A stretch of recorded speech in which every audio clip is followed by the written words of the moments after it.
Rick's List, CNN weekday afternoons, 3 Eastern.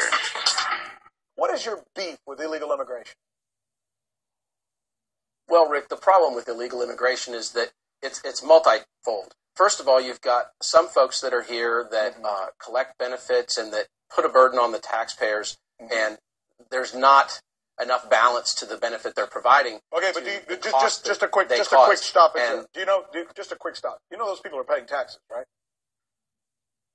Some of them do pay some taxes. No, they all pay taxes. Sometimes. No, Mr. Murphy, they all pay taxes, sir. Stop and think for a moment. Are you an elected official? Yes, I am, Rick. So you think that people come to this country all steal? I'm sorry, I didn't quite catch that. Do they all steal?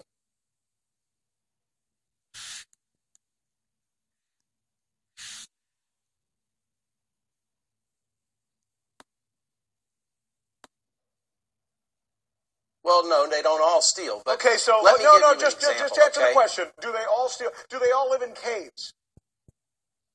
I don't think very many of them live in caves. Okay, so if they go to the grocery store to buy goods, they pay taxes. It's called a sales tax, right? Well, most cities here don't tax groceries, but besides that, let me give you an example. Since you're going to My wife and I are foster parents. Let's continue the conversation. I don't want your talking points. All right. When a person comes to the United States, if they live here and they don't steal and live under the cave, are they paying property taxes and sales taxes? If they buy a home, they're paying property taxes. Sure. What if they rent a home and the person who rents it, who collects their rent, charges them that property tax? Well, with our real estate market, there's not a real clear issue there. Can you live in property in the United States, sir, without paying a property tax? Not very easily. Thank you. Can you buy something at a store without paying a sales tax? Not in most states. So why do you go around telling Americans that these people don't pay taxes? Or some of them, as you say. I didn't say they don't pay taxes. You just said that a minute ago. What I say is, you said some of them the costs they incur. I said the costs they incur do not balance out the costs, or the taxes that they pay. So they pay. So let's just leave it at that. So even illegal immigrants pay taxes, right? They do pay some. Thank you. Let's move on to another point. Do you think that the benefits that they give, do you know any benefits that they give Americans? That the illegal immigrants give Americans? Yeah, like what? Well, some companies and some people benefit from the cheap labor, but on the other hand, you have fewer available jobs for Americans, and it drives down wages for Americans that do the same jobs. Good point. So I'm not real sure that it's clear that there's a benefit there. You're right, and it's very well stated. But let me ask you this.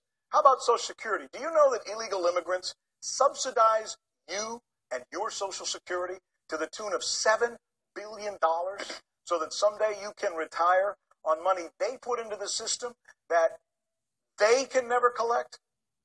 Study, New York Times. Well, Rick, I would say that $7 billion is a drop in the bucket. $7 billion Social Security, that's a drop in the bucket. $7 billion compared to the total amount of the obligation? Yeah. Compared to the total amount of the obligation, yes, it is.